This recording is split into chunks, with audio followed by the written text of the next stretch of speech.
Fíjese, el mismo presidente, a mí encanta citar al presidente Abinader.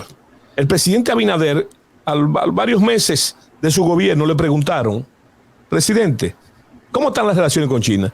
Y él dijo, están muy bien, pero no pueden hacer ni aeropuertos, ni muelles, ni... Ustedes saben por qué. Empezando el gobierno. Así fue, empezando el gobierno. Empezando el gobierno. ¿Por qué? Porque lo que geoestratégicamente se está jugando ahora es el canal, el famoso canal del Viento y de Jamaica, que está bajo un control indudable de los Estados Unidos por la razón que yo le dije. Entonces, China estuvo planteando hacer un muelle, un puerto, ¿verdad? En Manzanillo. Primero lo quería hacer en la bahía de Leogán. Y entonces no se pudo hacer, ¿verdad? Y fíjate, ¿por qué no se pudo? ¿Verdad? Porque la potencia del norte, ya con razones estratégicas, eso influye también en el caso de Haití. A los Estados Unidos no le puede convenir nunca. Fíjate cómo ellos lo plantean, que por cierto yo le dije ya que oigo muy bien al presidente Abinader, hubo una pequeña disgregación entre el señor canciller y él, porque finalmente el presidente habló operaciones de paz. Bueno, el concepto es operaciones de paz, pero eso no es una operación de paz. Es una intervención. Exactamente. Y recuérdense lo que decía un general español, decía, las operaciones de paz y de consecución de la paz no son operaciones militares, pero solo los militares pueden hacerlo. Pueden hacerlo. En este caso, entonces, es una forma de... Se planteó lo de la policía. Y lo de Kenia, que no le quepa la menor duda, lo de Kenia, es precisamente por su experiencia con el caso símil en África, que es Somalia. ¿Verdad? General, sí. Disculpe que le interrumpa. Haití ha vivido múltiples intervenciones militares y múltiples movilizaciones de paz, como le dicen ahora, pero luego de que llegue Kenia, que se dice que llegará en noviembre, a los primeros efectivos llegarán. Se está hablando de enero también, se está hablando de enero, sigue. Sí. ¿Qué va a pasar más allá? O sea, simplemente la intervención de Kenia va a resolver el problema, ya Haití va a ser un país funcional, o va a suceder lo mismo que sucedió con los Cacos Azules, que cuando se fueron de Haití se volvió todo lo mismo que había. No hay un cambio de ideología, o no hay una forma de pues, no sé ni cómo decirlo, de modificar las estructuras de ese país. Mira, para que no se vuelva el mismo. Tu pregunta está cargada de significados, tu pregunta. Porque los miembros del Consejo de Seguridad discutieron y hablaron de los plazos. Ahora, esos plazos no se pueden profetizar. No se pueden profetizar. Además, que es como dice el campesino dominicano, en el caso haitiano, lo bueno de esto es lo malo que se está poniendo. Entonces, es un país que no tiene los instrumentos. Yo veo inclusive los instrumentos de esa pacificación, que pueden variar, según los términos, pueden variar, inclusive puede variar en la gradualidad, de acuerdo al desarrollo de los acontecimientos. Pero yo no quiero alejarme de las circunstancias. A mí mucha gente me ha preguntado, yo he hablado de eso mucho, sobre la pertinencia de las medidas del presidente. Las medidas que se tomaron. Bueno, a mí, y vuelvo y te repito, por mi experiencia militar, y no estoy usando eso como un arriete, aquello Cavada que se dice que se excusa, se acusa. Simplemente no es eso. Yo reivindico mi condición de ciudadano. Mi posición. Yo ingresé a las Fuerzas Armadas para defender el país. Desde niño, desde muy joven. Salí de las Fuerzas Armadas, ejercí eso por más de 3 décadas y ahora vuelvo a la civilidad, a la vida civil y a mi condición de ciudadano, y ahí mi defensa permanente a esos preceptos, ¿verdad? Sin embargo, yo tengo que usar necesariamente las herramientas que aprendí en las escuelas de guerra y en las escuelas militares. Y una de ellas fue la apreciación de la situación, que según los militares es un proceso continuo. Y eso influye fundamentalmente en la planificación. Entonces yo pienso que el presidente fue enfático por mucho tiempo, no llamando a la intervención, a una ayuda humanitaria a los países. Yo me preguntaba en ese momento, bueno, está buscando el presidente Abinader una estatua allá junto a la de Jean-Jacques Dessalines en Haití, porque el gran problema es que el asunto más grave que nosotros tenemos, el más grave, no es el canal. Yo digo que yo defiendo la justeza de la causa dominicana, como dijo Cavada, en el caso del canal. Pero lo más grave es lo que no se le quiere poner el dedo, ni siquiera en esta situación, que es la migración ilegal. Y te digo una cosa, no por la migración ilegal misma, es que se está tragando los frutos de la democracia dominicana. Se está tragando los frutos del 4%, de la seguridad ciudadana, del mercado de empleo, de una serie de lo que pagan los contribuyentes. Y nos ha costado a nosotros mucho trabajo. Pregúntale a Cavada lo que fue. Te digo porque tú quizás estaba antes del servicio militar, el voluntario. Cavada ya está bregando con el 4%, claro. La lucha y el mismo concepto electoral que en los últimos 62 años a nosotros nos ha costado mucho trabajo. Entonces, yo me preguntaba, ¿y por qué el presidente no clama por eso? No clama en todos los organismos internacionales. El caso de Haití lo amerita, muy bien. Y el caso nuestro no lo amerita. El caso de una migración desproporcionada.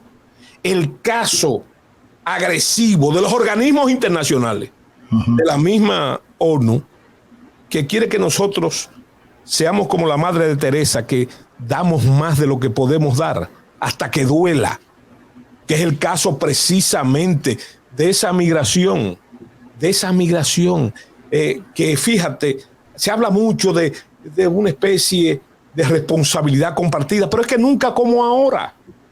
Mira, interesantísimo lo que ha producido precisamente esas medidas. Esas medidas han producido por derivación, digo yo, porque el presidente también ha dicho para qué hizo esas medidas, para qué cerró la frontera, para qué suspendió los visados y todo lo demás. Era un mecanismo, se llama disuasión, para ir a negociar el problema del canal, o que para que detuvieran el canal, ¿verdad? Bueno, pero hubo otros beneficios colaterales. El problema, ustedes recuerdan que el asunto del despliegue militar, ustedes recuerdan el caso, esto no es la primera vez que este gobierno hace eso. Inclusive se habló de 12,000 hombres yo creo que Cavada cubrió eso. Sí, claro. Ahora, resultados, no hubo resultados, porque ¿cuál era el resultado? Para la migración ilegal, para el tráfico de drogas, el tráfico de ilícitos, ¿se pararon? No, se diluyó eso, ¿verdad? Ahora, nosotros estamos sobre la huella de lo que debió hacerse antes, en todos los sentidos, porque ¿qué nos ha conducido a esto, señores? ¿Ustedes recuerdan las marchas patrióticas? Claro. En este gobierno? Era porque todo estaba bien en cuanto al manejo de la frontera. Cuando el presidente dice, que yo lo oí, lo ha dicho Cavada también, el problema de que no volveremos, la frontera nunca será igual antes. Entonces, nunca será como antes. Y cita el caso migratorio. Quiere decir que antes de ese llamado de que no será como antes, ¿cómo era? ¿Cómo era? Ustedes comunicadores, no sé si será una manía mía, yo le doy mucho valor a la palabra. Claro. A la palabra. Y entonces hay que a los silencios y a los silencios con la palabra. Sí, claro. También. A veces son más elocuentes que la palabra. Claro. Bueno, entonces yo me pregunto, ¿cómo era antes? Yo también dije algo más atrevido, en defensa de mis referentes, que son las Fuerzas Armadas, que es uno de los puntos buenos en que ha descansado la estrategia de la que hablaba el señor Cavada. Señores, yo llegué a decir que si el presidente de la República, conocedor del aparato militar y conocedor también de el quilate de la formación y el dominicanismo de los jefes militares, yo llegué a decir, si el presidente de la República, por mi experiencia, llama a los jefes militares y le dice que por ahí no pueden pasar más ilegales, yo estoy seguro que no pasan. Ahora podemos darle entonces el caso de la omisión, la casa de no decírselo, de no decirle eso, también puede causar esos inconveniente que se le achaca a los militares, que yo creo que, miren, cuando yo digo que todo está sobre la mesa, hay que observar también un dato interesante. El dato, por ejemplo, de que en los últimos 3 años se han dado 400,000 visas. Yo me pregunto, ¿está Haití en condiciones de dar 400,000 visas de turistas? ¿Podrá esa gente hacer turismo? 400,000 personas. Yo me pregunto también, naturalmente, ahí hay visas de trabajo, ahí hay visas de estudiantes, etcétera. Pero, ¿ustedes creen que no estoy diciendo que no haya, hay irregularidades y cierto grado de corrupción en la frontera? Señores, ¿usted cree que con esa cantidad de visados es necesario un gran negocio de corrupción en la frontera? Es necesario. Vienen cómodos o en una guagua o vienen por avión. Pero claro, pero además de eso, ¿verdad? Eso no quiere decir del picoteo, del tradicional picoteo. Y eso prueba que no son turistas. Claro. Esa gente que viene a eso, a quedarse aquí, entonces le hablan duro 2 veces y él da su... O peor aún, reconocido también por el gobierno. Ustedes saben, estando los consulados cerrados, en los últimos 3 meses creo que ha habido 90,000 visas. Estando los consulados cerrados, se sabe ya que esas visas se venden. ¿En dónde se venden? Se venden en las agencias de viaje, como paquete, cabada, ¿verdad? Sí, claro. Entonces, yo lo que digo es, finalmente, que hay que tomar muy en cuenta,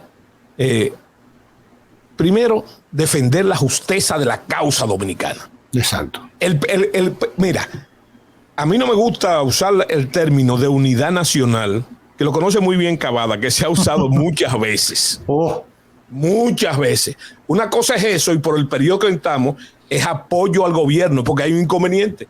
El gobierno el presidente puede tener las mejores intenciones del mundo, pero el campesino dominicano dice que el camino del infierno está lleno de buenas intenciones. Pero además, el presidente ya no es solo el presidente. A partir del domingo, el presidente es el candidato, ¿verdad? Entonces, yo creo que sería, pero de todos los lados, y tú lo mencionaste, Cavada, hace un momentico, tratar de sacarle provecho político a esta situación, ¿verdad? Y en ese sentido, tú hiciste mención del presidente Fernández, de las cosas que están sobre la mesa. Si leemos y oímos, lo reproducimos en los medios, hay que saber que el presidente Fernández ha dicho precisamente lo que está pasando y ha apoyado, ha apoyado. Yo te mandé inclusive, Cavada, ayer un video. Sí. Donde el presidente, pero no de ahora, donde el presidente habla de la soberanía nacional, el presidente habla de la defensa de esa soberanía, discute profundamente y demuestra que no hay apatridia. Y entonces, fíjate, y eso lo habló hace mucho tiempo. Pero ahora, todo lo que el presidente ha dicho, todo lo que el presidente Fernández ha dicho, entre ellos que apoya la causa del canal por la violación de los canales del 29 y del 36, ¿verdad? Entonces, usted sabe qué fue lo que pasó, y yo doy testimonio porque estaba ahí, y la prensa no creo que lo haya reseñado, ni tú, Cavada, siquiera. Pero tú sabías lo que hizo el presidente ahí en la Plaza de la Bandera,